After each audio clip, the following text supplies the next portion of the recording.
বন্ধুরা, মাই man is কিউপিডের episode 6কে নিয়ে ফিরে এলাম। এইটা আমার বাকি ভিডিওগুলোর প্লেলিস্ট লিঙ্ক আমি ডেসক্রিপশনে দিয়ে রেখেছি, দেখে নিও। তো চলো শুরু করে নিই।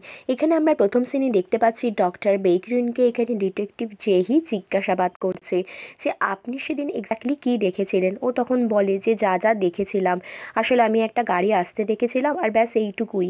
তো ওর সাথে আমার বেশি কিছু মনে নেই, ঘটনাটা যেহেতু অনেক দিন হয়েও গেছে তাই জন্য বিশেষ কিছু আমার মনে নেই। সিসিটিভিতে নজরদারি করে একটা কালো গাড়িকে দেখতে পাওয়া যায়, যেখানে এরা সন্দেহ করছে যে ওই গাড়ির মধ্যে মিয়ংসিক আর কি থাকলেও থাকতে পারে। তো মিয়ংসিক এক ক্যাম্পেইনে ছিল, সেখানে গিয়ে মিয়ংসিককে গিয়ে আবার জিজ্ঞাসাবাদের জন্য ডেকে আনে। এদিকে কিন্তু বেইকরিনের সাথেও জিজ্ঞাসাবাদ কন্টিনিউ চলছে। বেইকরিনকে কিন্তু কন্টিনিউয়াসলি জিজ্ঞাসা করে যাচ্ছে যে মিস গোয়ের সাথে আপনার কী ধরনের কথা হয়েছিল। বেইকরিন বলে যে উনি যে প্রেম করছে বা পরকীয়া করছে সেটা কিন্তু ওনার কাছে পাপ নয়, এই ধরনের। এদিকে মিয়ংসিক এতটাই কনফিডেন্ট ছিল, সে বলল আমাকে বিনা অপরাধে এখানে আনা হচ্ছে কেন, আগে বডি খুঁজে বের করা হোক। এদিকে পুলিশ অফিসার ডাইসিকের সাথে আমাদের সাংহিউকও কথা বলছে, পুলিশ অফিসারকে বলছে ব্যাপারটা নিয়ে ভাবতে। তো তারপরের সিনে আমরা আবার ডিটেকটিভ জেহিকে দেখি। ডিটেকটিভ জেহি আগের দিনের ঘটনাটা ভাবছে, যেদিন কাও দুজনের মধ্যে একজনকে বেছে নিতে বলেছিল, কিন্তু বেইকরিন ওকে না বেছে সাংহিউককে বেছে নিয়েছিল। তো সেই ব্যাপারটা আর কি মনের ভেতর খচখচ করে, বলে আজ পর্যন্ত কোনো মেয়ে আমাকে এভাবে ইগনোর করেনি, ব্যাপারটা কি হলো, ও আমাকে ইগনোর করেছিল কেন। যাকগে যাক, আমার সাথে তো ওর কাজই হচ্ছে শুধু ইনভেস্টিগেট করা। তো সেই দিনের ঘটনা কি হয়েছিল, সাংহিওকে যে চোট লেগেছিল সেই চোটের মধ্যে মলম লাগিয়ে দিয়েছিল বেইকরুন। আর বেইকরুন ওর কাছাকাছি এসে বলেছিল আমি জানি তুমি আমার সাথে সামনাসামনি দেখলে কথা বলতে চাও না, কিন্তু তোমার মন এক্স্যাক্টলি চাই কিন্তু, তাই না? এটাকে তুমি অস্বীকার করতে পারবে না। কথার উত্তরে কিন্তু সাংহিউক কোনো উত্তর করতে পারে না, চুপচাপ থাকে।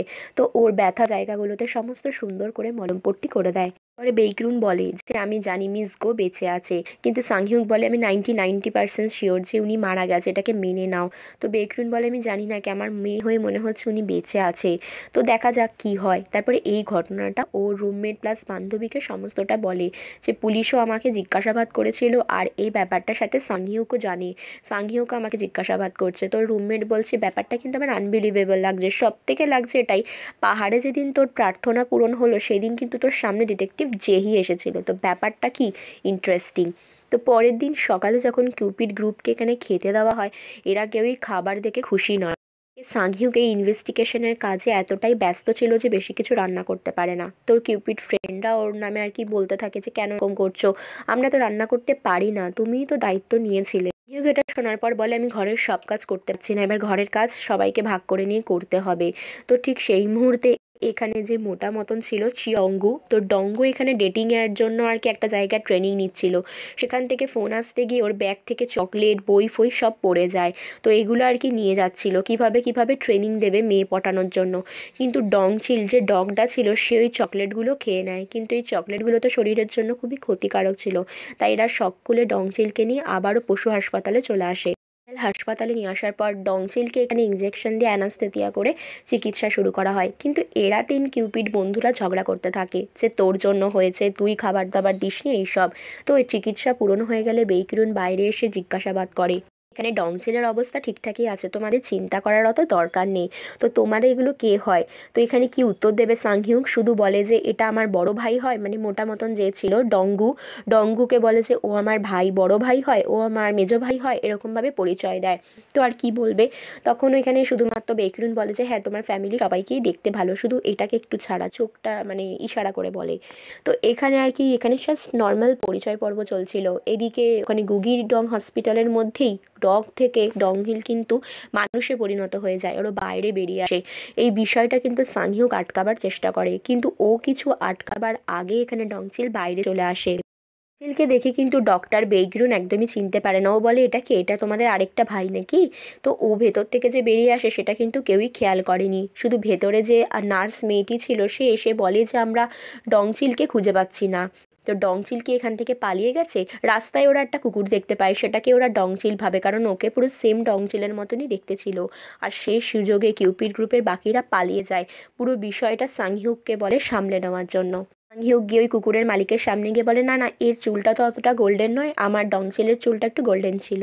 যাই হোক, তারপরের সিন এখানে শিফট করে এখানে পুলিশ স্টেশনে, যেখানে ওই পুলিশ অফিসারটাও সেদিন আগের দিনের ঘটনাটা নিয়ে বলছে যে হতে পারে আমাদের ডিটেকটিভ জেহিকে ভালো, কিন্তু তা হলো সে ছেলেটিকেও দেখতে ভালো ছিল। মেয়েটি দেখলে না কেমন যেন একদম হিরোইনদের মতন একদম এসে ওই ছেলেটির হাত ধরে চলে গেল। ওরা অবশ্যই প্রেমিক প্রেমিকা। তো দূর থেকেই কথাগুলো ডিটেকটিভ যেহি শুনছিল। ওর কেন জানি না একটা অদ্ভুত জেলাসি ফিল হচ্ছিল। এরা কেউই কিন্তু ডিটেকটিভকে খেয়াল করে না। তারপরে সিনে আমরা আবারও দেখি সাংহিউককে। সাংহিউক এখানে মন দিয়ে নিজের মতন করে ইনভেস্টিগেশন চালাচ্ছে ইনভেস্টিগেশন ডিটেকটিভ জেহিও। জেহি কিন্তু সাংহিউকের কথাগুলো ফেলে দিতে পারে না। ওর লাল ডায়েরিটা খোঁজবার চেষ্টা করে। তো তার জন্য মিস গোর বাড়িতে আবার চলে যায়। সত্যি মিস গোর বাড়িতে কিন্তু ওই লাল ডায়েরি পায়, যে ডায়েরিটা আর কি অ্যাডাল্ট্রির ব্যাপারে ছিল, যেটা ওর বস ডাইক্সিককে দেয়। তো পুলিশ অফিসার ডাইক্সিক বলে এই ঘটনাটা ঠিক 1993-তে ঘটা ঘটনার মতন। তো তখনও ওই মুহূর্তে ইনভেস্টিগেট চলছিল, একটা মেয়ে যখন নিখোঁজ হয়ে গেছিলো। তো ওরও কাছে এরকম একটা লাল ডায়েরি দেওয়া হয়ে গেছিলো। হচ্ছিলোটা কি, যে খুনি সেই নিজে গিয়ে এই বইটা সমস্ত আর কি মানে মানুষদের ওপর দিয়ে আসছিলো, আর যে মানুষদেরকে এই বইগুলো দিয়ে আসতো তাদেরকে খুন করে দিত।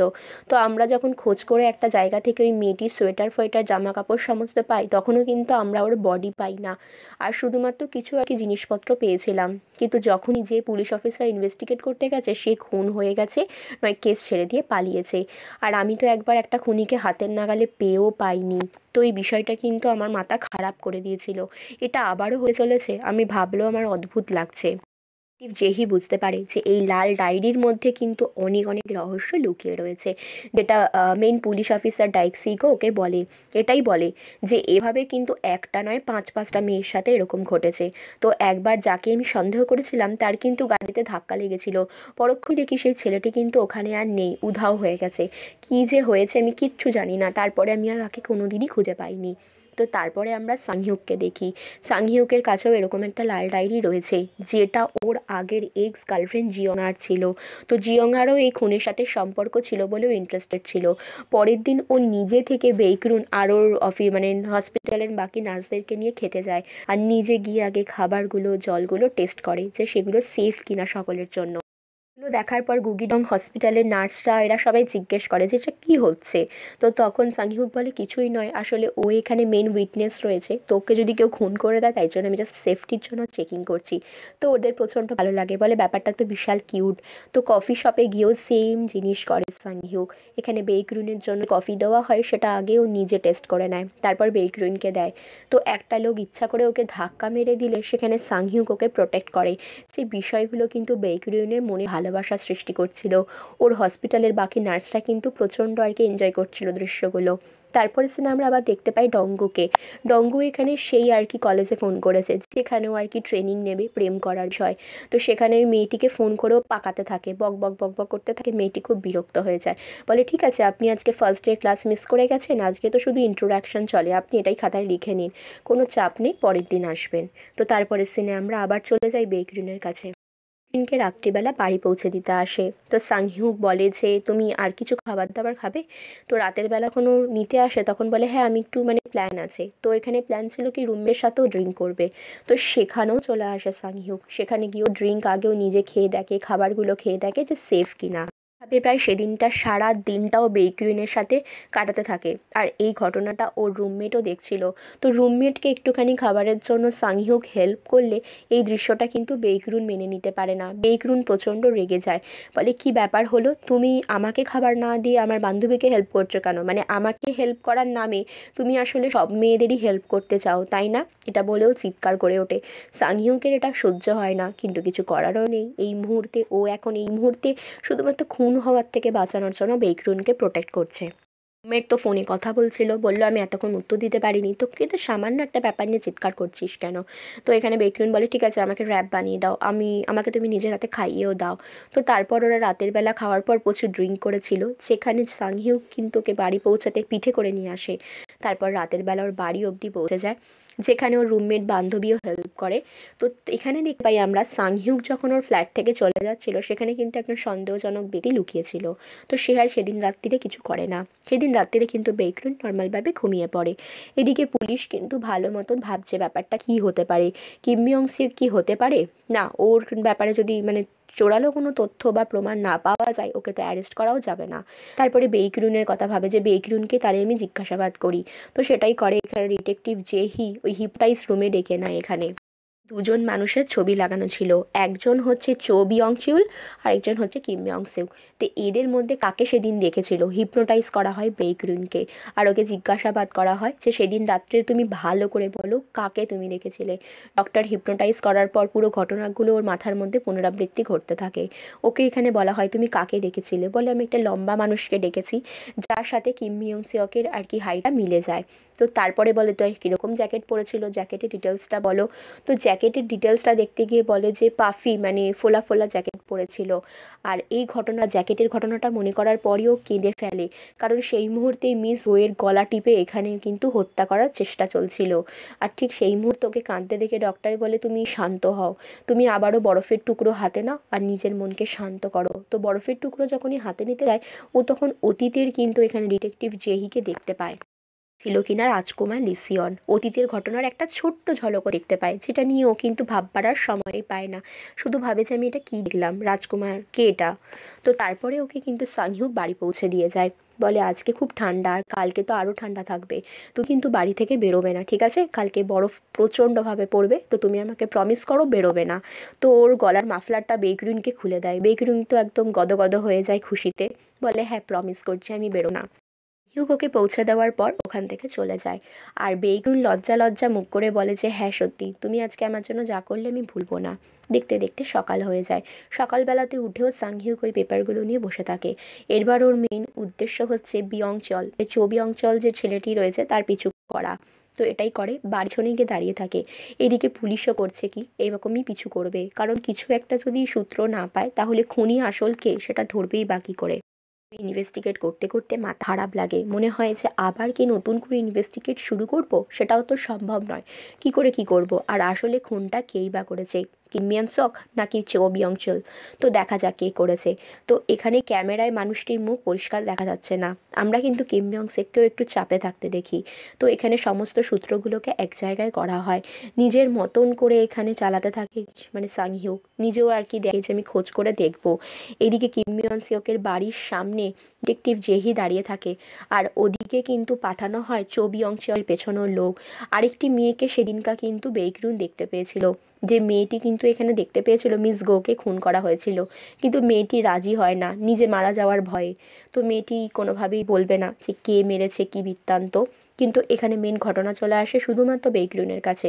বেইকরুনকে সেদিনকার রুমমেট বলে চল আমরা ড্রিঙ্ক কিনতে যাই, কিন্তু ও রাজি হয় না, কারণ ও সাংহিউককে বলে প্রমিস করেছিল যে পরের দিন রাত্রিরে যেদিন আর কি বরফ পড়ার কথা ছিল এটাই সেই রাত, ও তাই বেরোবে না বাড়ি থেকে। সাংহিউক পিছু করতে শুরু করে দেয় চো বিয়ং-চুল বলে লোকটির। তো ও আস্তে আস্তে হাঁটতে থাকে। চো বিয়ং-চুল লোকটা যখন বুঝতে পারে যে ওর পেছনে কেউ একটা আসছে, ও জোরে জোরে হাঁটতে হাঁটতে এরপর ছুটতে আরম্ভ করে দেয়। আর এক ছুটে পালাতে গিয়ে দুজনের সাথে ধাক্কা লাগে, আর এখানেও এই চো বিয়ং-চুল পালাতে সমর্থ হয়। আর সাংহিউকে ধাক্কা লাগে কয়েকজন পুলিশের সাথে।